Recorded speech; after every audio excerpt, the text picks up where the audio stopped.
Welcome back to the Brew podcast, everyone. This is episode 274, virtual. Got a lot going on. Couldn't get it to you Monday.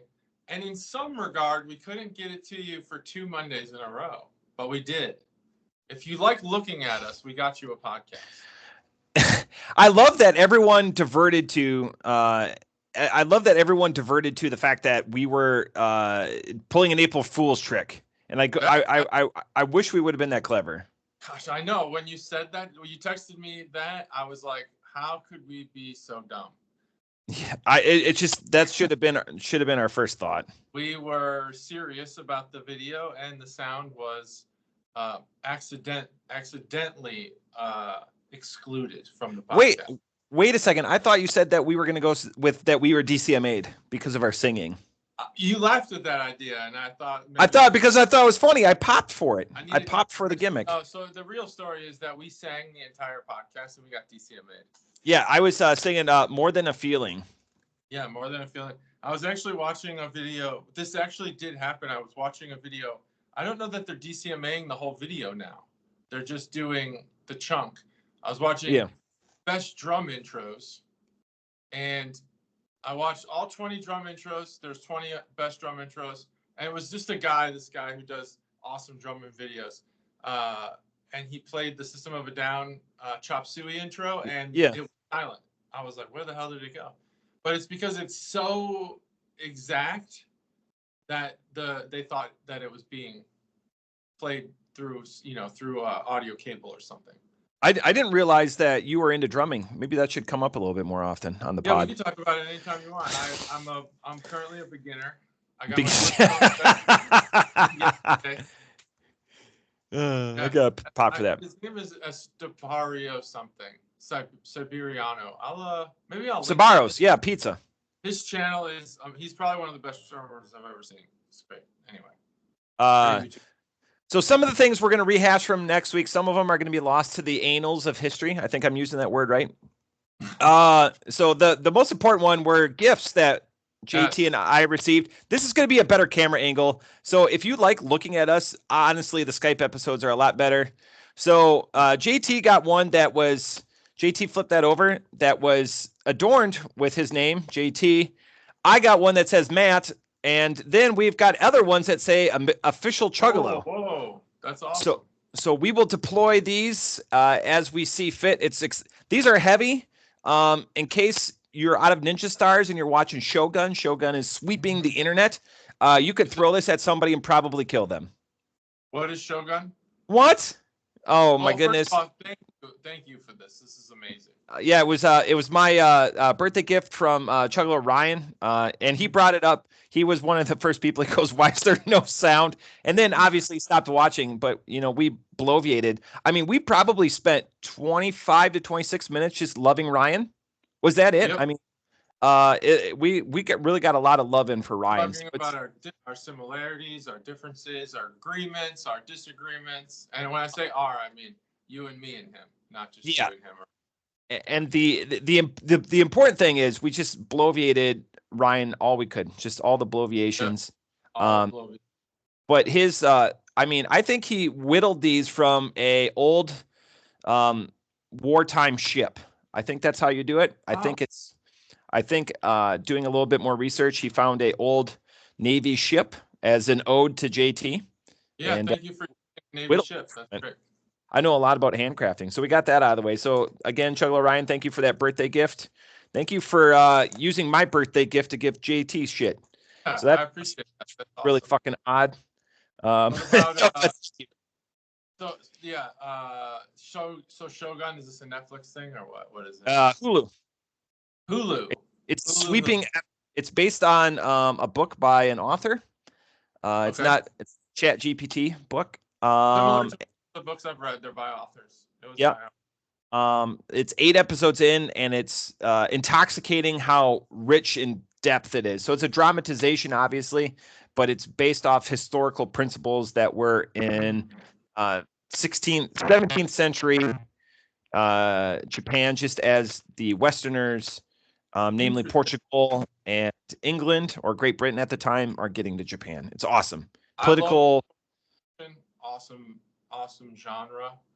Is it? I'm guessing that's what you're saying. It's historical fiction, not a real person, but real events. It's based off of real events. Yeah. Yeah, that's my favorite. Kind of one of my favorite genres to read. Loosely. There's no Godzilla. I've still been waiting. I know everyone's like, oh, it's Japan, so Godzilla's going to come. That's the only thing interesting about Japan. Au contraire, mon frère, no Godzilla yet. There is a new show on Apple TV. Same makers of JT's talking about Monarch. Yeah, that is like you always, you see these like Avengers movies and stuff, and you're like, they just destroyed the city. What now? Like no one talks about the aftermath. Yeah. This at least I watched the first episode. It's about the aftermath of Godzilla. So the interesting thing is because Kurt Russell and Wyatt Russell, his real son, actually played two different times. Played the 1950s and then current time, or the event after Godzilla, the modern timeline, Godzilla 2, and they explained the age difference because he was an army officer back in the 50s, and how would he only look like he's in his 80s? But they do that throughout the 10 episode series, and that's a wonderful watch. Oh, you've seen the whole thing? Oh yeah. Oh, awesome. Oh yeah. That was a must watch as soon as it came out. I feel like Apple TV, there's people who just go like, "Oh, Apple, I don't do that." But it's not, it's not an iPhone. It's a TV show. But beer related, otherwise, Chuggalo Dave is going to turn off again. Chuggalo Dave, thanks for reaching out. I confirmed with Chuggalo Dave when I'm coming up to see him, and I will bring the 12-pack of beer that he requested I buy. This last week, JT, I went to Three Floyds, and I haven't been there in a long time, and I shared my upsetness with JT, but I have good news, Chuggalos. So at the beginning of COVID, Three Floyds shut down their much heralded bar and restaurant. It was just a COVID casualty. It was an amazing. If you're metal edge at all, if you're on your way to Chicago, it's 2.9 miles off the interstate. But in Indiana. So I saw news that they were bringing it back. So here's my two. It's not back yet. They do have to-go sales. So before, historically on the website, you could go to Three Floyds and look at their to-go. So you'd know if it was worth stopping to see what they had available in their gift shop. They no longer had that. So I got off the interstate and I drove there, and it was all the ho-hum stuff. Their distribution is so much better than what it was a decade ago. Like you wouldn't be able, like if you found zombie dust here in the wild and not like on tap, because you could get on tap. It was awesome. It was a moment, and I had Facebook memories of me loading up the back of my Jeep. There it was ho-hum, and their kiosk, because it's essentially a kiosk at the front of their distillery, which is right next door. I bought a couple of koozies, obviously, because I have to have koozies. But their to-go wasn't anything remarkable or that I could get out of that store. There was nothing special. Yeah. They had no bombers. Everything was 6-packs. Yeah, so like Gumball Head and stuff. Yeah, Gumball Head. So I bought some other barley wines that I actually still have, good. And some big stouts and whatnot. Some stuff that's a little bit harder to get, but their hallmarks were being able to like buy double deuces or bombers of like stuff that you couldn't get anywhere else because not a lot of people carry bombers around here. Yeah, and maybe they're not interested in the brewery experience anymore, for fans of the brewery, and that's why they're that still love all widely available. Yeah, still love all of their stuff. It's just unfortunate with that shift. But it sounds like again on the message boards, and they're reopening the restaurant sometime this year. Okay. So it's there, it's going to happen. And I will still stop. I'm not dejected enough where I'm not going to stop. I'm not going to stop drinking their product or anything like that. It's just that one time. Like if it was 30 or 40 miles out of the way, I would have been a little bit more disheveled. The fact that it's only 3 miles off the interstate. Yeah. And I was only in the kiosk for 6 minutes. It didn't cost me that much time. Are they still doing Dark Lord Day? They are. Usually it's the last Saturday in April, but now I think it's like the second. I think it might be like Mother's Day or that weekend or something. Oh, that's a good day. It used to be the last Saturday or Sunday in April, but I know they shifted it to the right. Okay, excellent. Well, only piece of news that I have is Although I don't really use Untapped very often or ever. I do What? their emails, and there was a story in there about the the cult of cream ales, as they called it. Now they described only Genesee, but apparently there's a pretty cult following for cream ale. If you do it right, I could see that would be the case because I like cream ale, good cream ale here and there. Genesee, if you're interested in Genesee, it's available on the base all the time. Yeah. Okay. I found a Genesee shirt in racks. at Goodwill once. I thought, did you take a picture of a Genesee sign when you went to the local consignment store? I thought you in the beer. I thought you sent me. Someone sent me a picture of a Genesee, and I sent it to somebody else because Genesee is an upstater beer from New York. And there's a lot of individuals that I know that are from that part of the country or whatever and have a lot of fond memories of Genesee. The interesting thing, all of them are older than JT and I by a decade or two. Yeah, I have zero memories of that beer. I've never had it. Never had it. But that's but also on the, if you get the Untapped, if you're on the mailing list, I didn't know this, but they have a beer of the year box, and they send you 12 beers that and apparently they're not sold out yet. So I'm thinking about buying it. I didn't see it when it was first announced, and now I'm seeing it, so I might have to get that. They're starting to diversify their business. Anytime I have like a solo episode or whatever, I go to my Untapped mailers, and I think they're just trying to monetize a little bit more. And, with that, doing like beer mail, because everyone is always looking for more and more. That's like the one constant in craft beers. Like, where do you get that? And Tavor, I think, is losing their market share. But the problem is the price point that people are willing to pay for that. Everyone's looking for a steal. No one's, me included, but no one is buying boxes of the Anchorage beer that, right. we've talked about before. So everyone's like, they want craft beer at domestic prices. That is true, but I still think that the market's there for the higher end, more expensive beers. Maybe not higher end. Oh, it is. They wouldn't make it. It's just a challenging to like ship it all together multiple times a year, because even when I was using Tavor, I mean, it was 3 shipments spread over 18, 19 months. Yeah. Oh, wow. Damn. I didn't know that. Wait, that's how many you bought, or you bought one big one and it took 18 months for it all to trickle to you? No, it was 3 different times I used the service shipments. I mean, one of them, was egregious in 2019. I mean, hundreds and hundreds of dollars. Yeah. But again, that's the thing with Untapped and why it's so dangerous, because they charge you not when it ships, but they charge you when you put the beer into your cart, because that's your allocation. Oh, it's like every month with my brewery allocation, I log in, I check what beer it is, and then I just close out, because I know they're going to eventually send it to me once it gets to the 12 beers. Yeah. Well, that's a great segue, because today I have an Anchorage beer called Happy Harpy. Happy Harpy.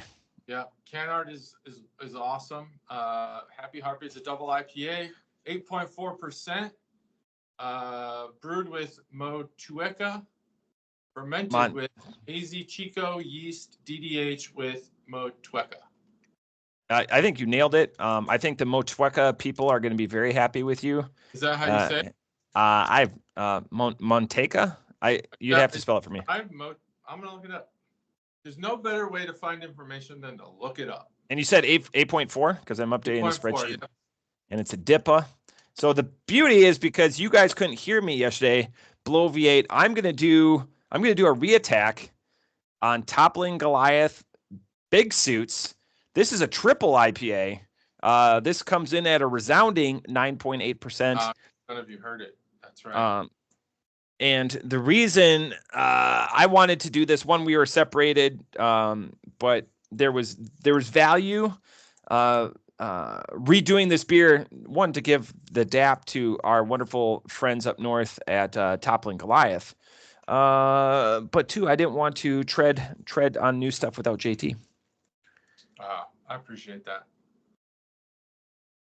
Ready for the crack? Yep. Here we go. Prime? All right. Yeah. Oh, yeah. 2, 1. All right. Oh, is a hop variety developed by the Institute for Plant and Food Research with a unique flavor and aroma, which I won't read. I'll skim down. It's because I don't want to ruin the flavor here. Motueka. It doesn't really say what that is, but it is a town in in New Zealand, South Island, New Zealand. okay. So that seems reasonable. Motueka, yeah. So it's probably from there. Just trying not to read the part where it says what the hops taste like, because I don't want to be influenced. Well, because I did this beer and I have all of my material ready to go, I want you to ruminate on yours, and I'm going to do the heavy lifting on this one because Toppling Goliath has a lot of information, especially about this beer and who they are. So Toppling Goliath, you can find out more at tgbrews.com. Sorry, Stacy/history. The two big stats that I want to go from, and like when we laud Toppling Goliath, there's a community. We're not the leaders of this community. We're just merely riding the bandwagon with everyone else. Oh, yeah. Yep. They're the number 2 brewery in all of Beer Advocate. So Untapped is more of like the casual side of beer drinking, a lot more fun. Beer Advocate is where you get some of more of the pretentiousness, the people that know what they're talking about and are just going to have are going to write like they're writing a column for the New York Times, and they're like, all right, you have to write 600 words on this beer. Their number 1 beer, and this is what shocked JT and I because it was a beer that we didn't hear about or we've never heard about. The number 1 beer across the community is the Kentucky Branch Brand Stout. And that's it's touted on Beer Advocate as just the number 1 beer, and I've never seen it. I've never even heard of it. And it's interesting because we talked about how closely associated that Kentucky Branch Brand Stout with like KBS's Kentucky Breakfast Stout or Canadian Breakfast Stout, or help me out, JT, with the one that comes out in November, the bourbon barrel. Yeah, for sorry, I was reading something. Which ones so far? The CBS and KBS we covered, but yeah. the annual release, the Goose Island beer. Oh yeah, Bourbon County. Bourbon County, there we go. So Bourbon County instead of Kentucky. Yes. But so I'm ruminating on this one again. I will say that I'm enjoying it more this week because last week we did the pairing with the Pipeworks beer, and this one we did a side by side. We kind of mixed it up a little bit, very similar to this week where we're mixing it up from the usual successful equations that we throw at you guys. I'm enjoying it a lot more this week than I was last week. That's for sure. I was going to recommend Pipeworks to you as a joke last week. That I should have drank the Pipeworks today. I was trying. No. When you that I should trying to come up with some places you could go, just as you didn't ask, but just as a nice thing. And I was going to suggest Pipeworks as a joke, but I didn't. The interesting thing, so JT's alluding to, I was in Chicago last weekend for WrestleMania. Last week, I deployed all of my picks, and the real reason why I was DCMA'd is TKO, the parent company of WWE, reached out to me and said that it was an unauthorized spoiler for how the card was going to go, and they're like, you guys can keep up your faces. Obviously, you guys need your clicks. You need your followers. But we're going to have to take all of your words away from you. But no, I was in Chicago. And the funny thing is I told my friends that I was attending with that I did all my WrestleMania picks. They have to watch it from the minute on. And both of them, neither one are Chuggalos, tuned in. And they're like, we couldn't hear anything. I was like, son of a bitch. That's awesome. But yeah, so the only place I went to was Mariano's, which I didn't realize is owned by Kroger now. And a restaurant that JT apparently grew up a couple blocks from called Kenny's. And I never heard of that place. It's in LaGrange, technically. And It's a fantastic place. And my buddy, we walked in there and it was like me walking in the King's Table. It was like him. Everyone knew, like, they're like, oh, just this way, sir. And we found out that he has lunch there 3 to 4 times a week. So he's well known. Yeah. And I drank nothing but PBRs. Oh, well, that's fine. That's to each their own. I had not been there. I gave you a couple recommendations, but it sounded like you were out of the market for recommendations at the time. So I brought a lot of beer with me. A lot of beer. Yeah, good. It wasn't about the beer. I didn't give you any brewery recommendations. I would have said Buckle Down, which you were close to. They're right there in that same area. But anyway, yeah, WrestleMania. Yeah, that was a good conversation. You nailed every single one. Nailed them. I had to take it down. Yeah, that was pretty good. Now, I don't know if you've done a website review on Anchorage. We'll switch gears here to Anchorage. It's very black and white, two-colored, like their screen, like their cans. No menus or anything. There's one page, and there's a picture of the founder. And the founder, I'll be honest, just if you judge a book by its cover, he does not look like the kind of guy who would charge $90 for a beer. Just from appearances, seems like a more, kind of man's man kind of guy. Just like, here, $10, 4-pack. But nope, the Anchorage Brewing Company, they love their high dollar beers. But this one was only $8 for the one. Really? For the one. Oh, for a one. Okay. Just for the one. But yeah, it's man, the can art is just here. Let me show the can art here. It's amazing. Here we go. There's tip that to the side, JT, so we can all see it. Like, no, go horizontal. Like with the camera? No, go horizontal with the can. Oh no, I don't think I can do that. Okay, well, I'm gonna have to spin it. Give the people what they want. Once I drink more, I can do that. It's a woman with her whole body, but she's got like Statue of Liberty crown kind of thing going on, and feathers. I think feathers all around. Kind of a sexy can, Toxic makes some cans that have, more realistic style. This is more like a comic book style, not with the dots, but. I forgot to tell you, I went to Toxic 2 weekends ago. Oh, you did? No way. First time in years. I don't know why it came up. If only we had a podcast. Yeah, right. How did you enjoy it? It was good. Good. Yeah. They haven't changed the space or anything like that, but it was a good. Yeah, we mowed down the popcorn. We were just looking for calories at that point. Oh, okay, nice. Because I think it was from there we went to Tie 9. I can't remember. A lot of that stuff was a blur. Love Tie 9. Definitely love Tie 9. I like it more when I'm not hammered, but I still like it even when I am. But Blind Bob's underrated burgers. If you're ever down in that area, get a burger. But you went to Tie 9, so you made a good choice. Yeah. Yeah. So, do you want to re-review your beer? Yes, I would love to. So, by the way, we're absolutely crushing it, JT. I will just say that we're just dominating life and everything.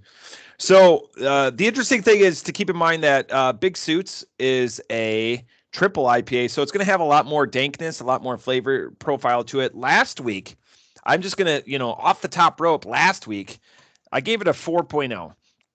And the acridness, which I like typically, really turned me off. And I think that's because we were pairing it with a DIPA at the time, which was Ninja vs. Unicorn, which was just a much more solid. And both of our scores declined, because I will share with you JT's score on this beer, since we tried to last week, and then I got shot down by the aliens. I think that's the story I'm going with now, is aliens.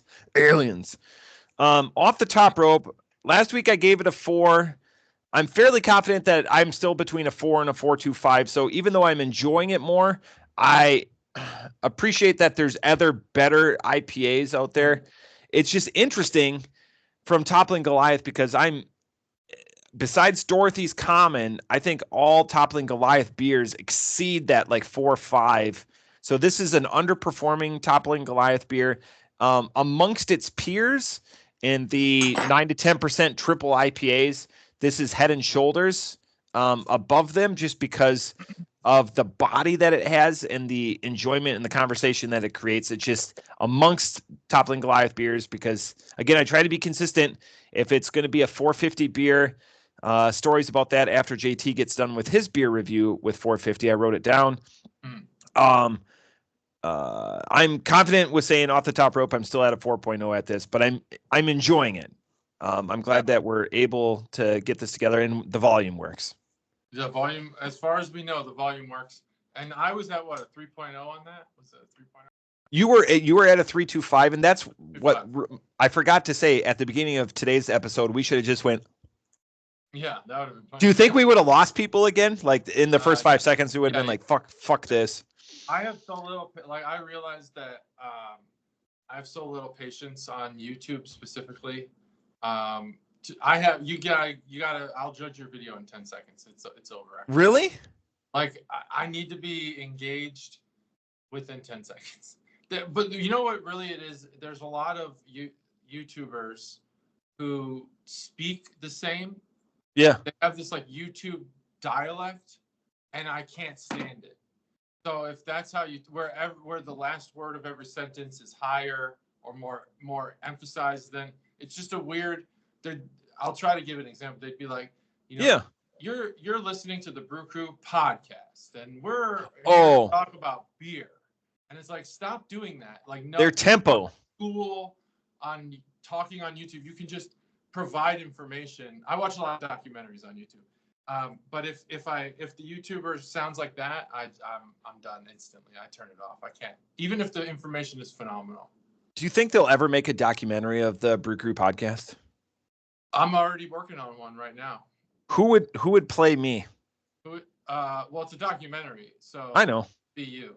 Dramatization though, like a dark side of kind of thing. Yeah. Ooh, why do you go negative like that? No, I'm saying like that, where it's a dramatization, but also a documentary. Because most documentaries are real. Like there's people who are involved. Like there's silhouettes of us sitting at a table drinking beer and just laughing. A narrator who's famous. Yeah. Maybe Chris Jericho. Who knows? Maybe Chris Jericho. Yeah. Who would? I enjoy that. I would say probably Christian Slater. With a bandana, well done. You might get there. You got eyebrows and everything. For you, if he was still alive, Michael Clark Duncan. But since he's not alive, Vin Rames. Oh, okay. I'm cool with that. Maybe that'll help. I'll get some of the same Arby's benefits. Arby's. The same rapper. Fun thing about that. Before I press you for your score, the same rapper that the rapper that wrote that. He got pissed when they like closed out his deal or whatever like that. So he's like, "Fuck you!" And then he went to Arby's and wrote, "We've got meat," or "We've got the meats." No way. Yeah, same dude. Wow. It's a rapper. You know what the best fast food rap is Whopper, Whopper, Whopper, Whopper, which is forever. I don't recall that one. A Damar Hamlin injury. Oh. Yes, because immediately after they figured out that he was like maybe dead, they cut to commercial, and that was the national commercial they played. It reminds me, a couple of years ago, there was an AEW blood match, and Chris Jericho, aptly, 2 times Chris Jericho used a pizza cutter to slice a guy's. The next is a Domino's pizza, and they're cutting the pizza. Nice. National like that, very Whopper. Yeah. Oh goodness. That's really funny. Good thing we laugh at ourselves, JT. For sure. Some people don't laugh at themselves, and you know what? Their lives are not as fun as their lives are forfeit. Let's be honest. Their lives are forfeit. Yeah, that's true. So this beer is very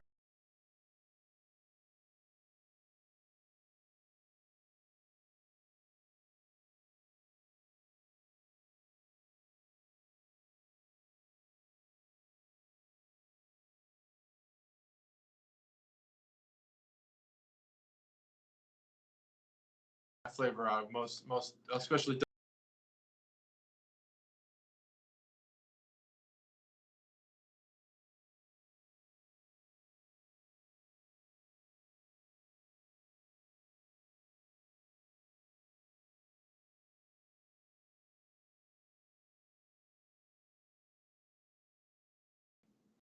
not unexpected, but it would be compare it to something like let's Good see, push. Guttural. what would be a good? It's got like the thickness of like a cranberry juice. Whoa. That's like But my favorite thing in the none world. of the flavor of a cranberry. Oh, I would actually. This is really more. It is like a almost V8? for the can art. It has more of like a melon like kind of. Okay, yeah, like a subtle fruit. Throat flavor, like a dull juiciness that you get from like a honeydew. Yeah, it's when the first sip I took, I was like, oh wow, not expecting this, especially considering they didn't put any ingredients beyond your typical IPA on the can. Now there's a hint of alcohol because it is a double IPA. It's not hidden as well as many Anchorage beers hide it, or other double IPAs for that matter. Especially the aforementioned Toppling Goliath. They hide the booze really well. This one's not so hidden. Oh, it is double dry hopped. Oh, it's a DDH. It is a double IPA, and then if you read the fine print, DDH with Motueka. You're that might explain the hoppiness of it. Your trip to New Zealand has just been revoked. There's no way that you're going to be able to follow the fellowship as they try to drop the ring. I've never been interested in following the fellowship. Yeah. Or following the fellowship. Podcast over. It's this is a good dip up. I think you can probably drink one of these at a time. It's pretty bitter. Might want to switch to something. It's not only is it bitter, but there's also a dryness to it. So I'd switch to something that's more juicy, maybe even a sour after this, something to kind of like re-spark the palate, get it back to a state where it's being illuminated. Whereas this one, this beer doesn't illuminate your palate; it kind of dulls it out after. I would like some illuminated beer. I agree with you. Wouldn't that be great? It's good. What do I give this beer? One more sip. I just took a picture of you in real time. Like I was telling people that, we're podcasting, and Joe goes, who's the Rube that you're interviewing? And I go, Joe, JT. And he goes, like I said, Rube. And then he goes, just kidding. Jeez. Lives like blocks away from where I grew up and can't even, he just calls me a Rube just like that. Damn, Joe. Thought we had an agreement. This is a 4-5 here. 4-5. I need to document. It's phenomenal. I really do wish that I either would have waited and shared this with you or had a second one, but I do not. So happy Harpy. So I can track it down. How long have you been? How long have It's not Happy Harpy. It's been a few months. January, I think, from Barrel House. Barrel House probably wouldn't have it, but anywhere else they sell, Anchorage might have it. I will. Based on the card, I mean, you might get some guys who just, I don't know, for some reason or another, need to buy erotic can art. I have some connections, so I will. What I prefer with Anchorage is that's a white on black can. I like their black on white cans. I like it when it's predominantly white. I think it's much more stark and it sticks out a lot more. You have Suffer. Suffer is one. And it's white around the brim. It's mostly white. Like that can is mostly black. It's the inverse of it. Okay. And those attract my eyes a little bit more. The beer that you ditched out on when we were at the calendar build, that's a green. That was a green. That was like a pale green. Oh, whoa. Like a Shogun or a Hulu green. That lighter green. Yeah, I know that. I'm familiar now.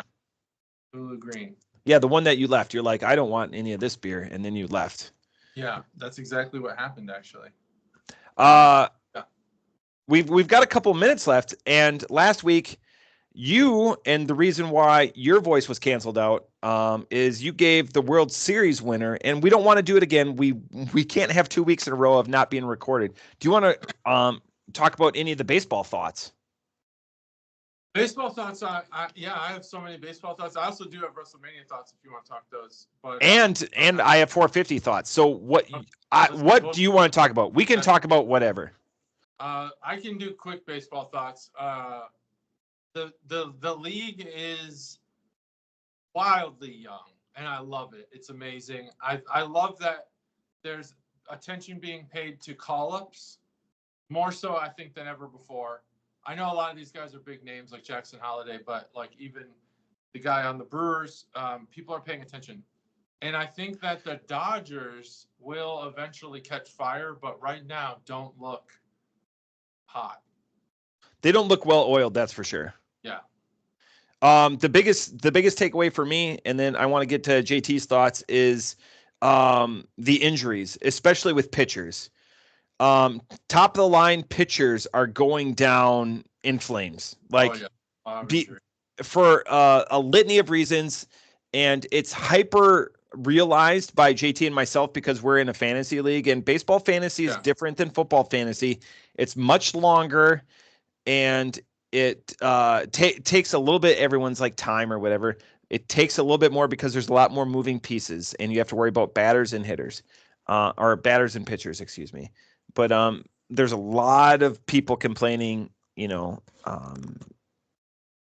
about the pitcher injuries, especially with Strider and Bieber during WrestleMania weekend.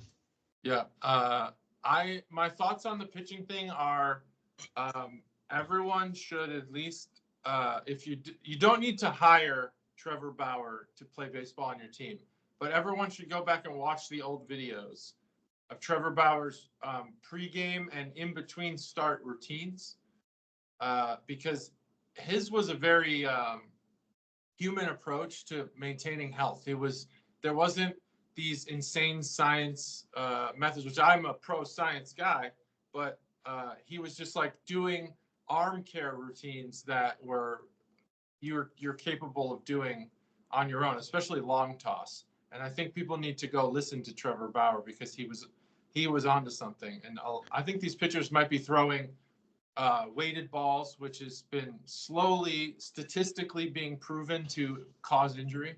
And the hyperextension stuff is it's killing them. It's killing these guys. Did I tell you what our mutual partner told me about Trevor Bauer, the reason why he's not signed? Did we cover that? That perhaps there's more accusations. Yeah, there's more accusations. Okay. So we don't need to cover that. So you have WrestleMania thoughts. So that's our baseball for now. Let's do WrestleMania before it dies on the vine. My thoughts are that I only watched the last two matches. What? Yeah, we got in late. Yeah, I thought. It's on Peacock all the time. I thought the main event was exactly as it should have been, minus maybe Stone Cold. That was the only. I wondered how can they do this? How can they take the belt? And I think they figured it out really well. The after match stuff was way too long, but I get it. So a lot of thoughts, and we've got a short amount of time, and I could do an hour. I drove hours just to watch wrestling in a basement with a bunch of dudes. So I have a lot of thoughts. It was a good card. One of the more memorable main events, and I know it's two main events, so the numbers are going to get jilted. It's very similar to NFL for all the other sports fans. When you add an additional game, the stats are going to change. So they added an additional night, so technically they get 2 nights. So now Roman Reigns has been in 9 main events. He's been in more than anyone else, including Hogan. Hogan was in 8. So he was tied with Hogan. Starting with the best part of the weekend going forward, Paul Heyman's Hall of Fame speech, top 3 of all time. Top 3 moments. It's fantastic. You get one of the best talkers in the business, and you're in this new era. Again, as people will reflect and they look back, they didn't call it the Attitude Era when they were in it. That was what they called after. They didn't call it the ruthless aggression era when they were in it. That's what they looked at in hindsight. This is going to be a new era. Everyone's calling it the Paul Levesque era. They're going to come up with a better name, something more catchy that rolls off the tongue, because Paul Levesque is Triple H. One of the most memorable main events of the second night. I thought there was going to be more run-ins. As a guy that grew up and his fandom grew up in the WCW, WWF heyday, where every night, Monday Night Raw was you clamoring for more. Like, who's running in? Who's doing this? That's awesome. I'm going to steal this thought and I'm going to apply it. When The Undertaker chokeslammed The Rock came into this gimmick as they pivoted from the other stuff as the final boss. I thought they missed an opportunity, and I stole this from another message board. They missed the opportunity with The Undertaker should have said, I'm the WrestleMania final boss, which would have fit. He's been in more WrestleManias than anyone else. He's been in 27 WrestleManias, now 28. 28 out of 40 is a pretty good ratio. Awesome. The aftermatch stuff, I like seeing that. So I'm going to diverge a little bit. I watched the after because I woke up from what was happening. I watched the press conference both nights just to see what was going on. And I to look behind the curtain, and it's enjoyable. It was an enjoyable time, but all those times can be amplified by the people that you're enjoying it with and like smarking around with each other. So good times.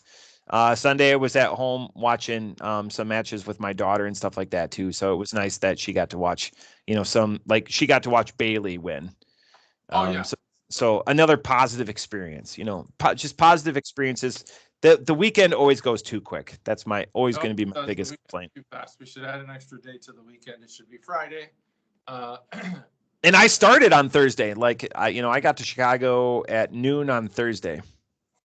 Yeah. So my 14-year-old, who has definitely fallen out of wrestling, did ask on Sunday, can we watch WrestleMania? And we had baseball that day, so we got home late. We saw the Bailey match and then the main event. I do think so. A couple thoughts for me as well. I understand now.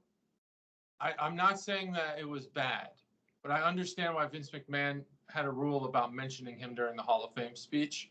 I agree with Paul Heyman that Triple H is doing a great job, but I also agree with Vince McMahon that the Hall of Fame speech should not be about anyone but you.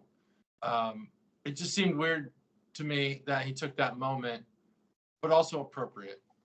And then they did it again after Cody Rhodes won, where he asked Triple H to come out.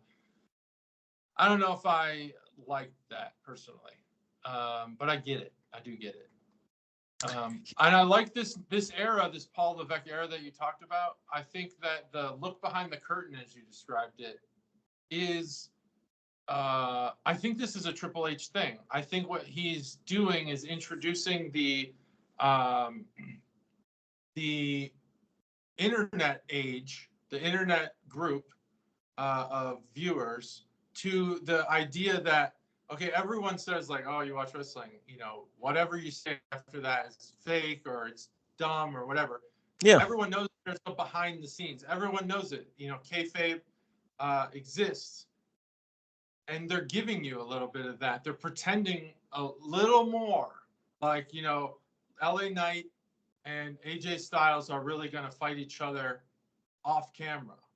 I think that's a smart move. I think that engages people on YouTube and Instagram, TikTok, whatever, more so than just seeing match highlights. Smart move. And if part of the Triple H era, genius. And you're working your way through Monday Night Raws. That was pulled specifically from Stone Cold Steve Austin and Brian Pillman when Stone Cold showed up to Brian Pillman's house and they fought outside of Brian Pillman's house. That is a callback, yeah.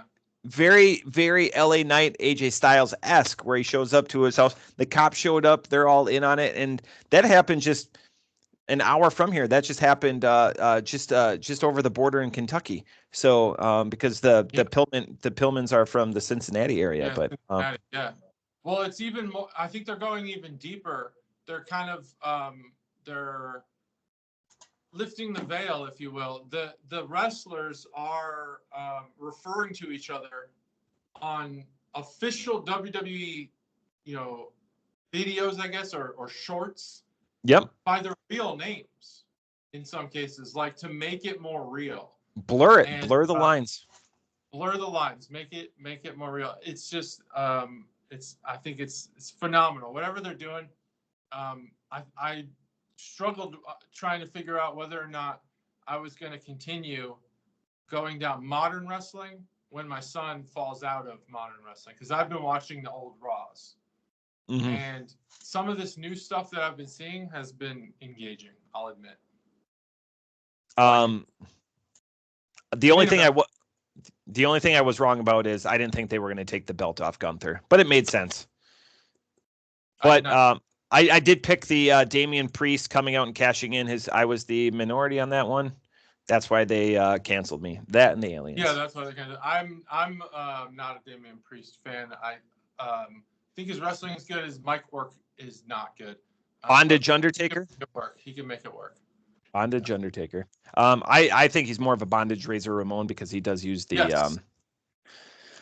Yeah. I would myself, but it's okay. You can see when you go back and watch the old Raws, even some of the WCWs, it was clear that Razor Ramon was a locker room leader. Like, yeah, I know that Razor Ramon was a character and Swagger was a part of that character. I think you could tell. I think there's hints to his interactions in ring that Damian Priest does not have. He does not have the same. Like the Swagger for Razor Ramon had some realism to it, and Damian Priest is kind of climbing his way uphill.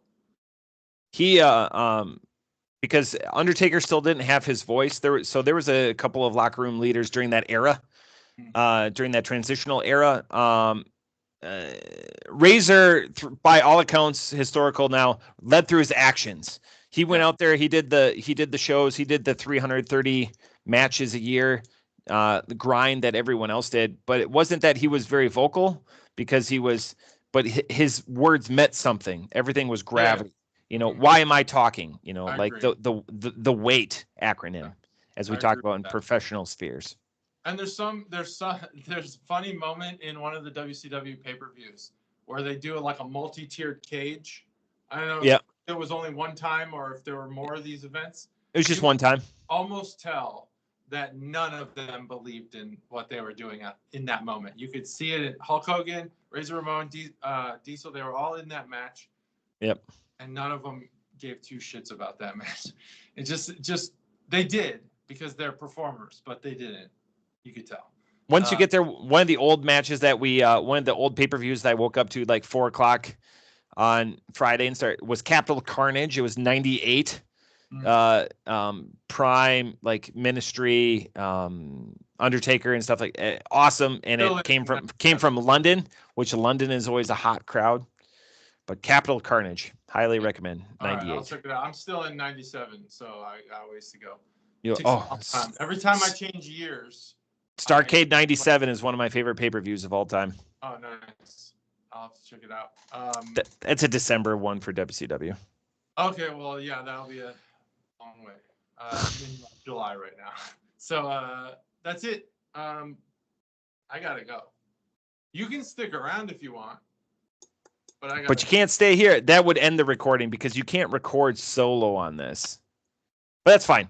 We gave ample meaty episode. Some gave some. We gave all. Yeah, all one beer each. But the content was there. Yeah. So that's the volume was there. The volume's definitely there, and it will remain there for hopefully forever on the internet. And that's episode 274, virtual BCP. I got nothing else. You got any parting words? Rude dog. Bye-bye. Rude dog. Bye. Hold on. I accidentally pressed something else. There we go.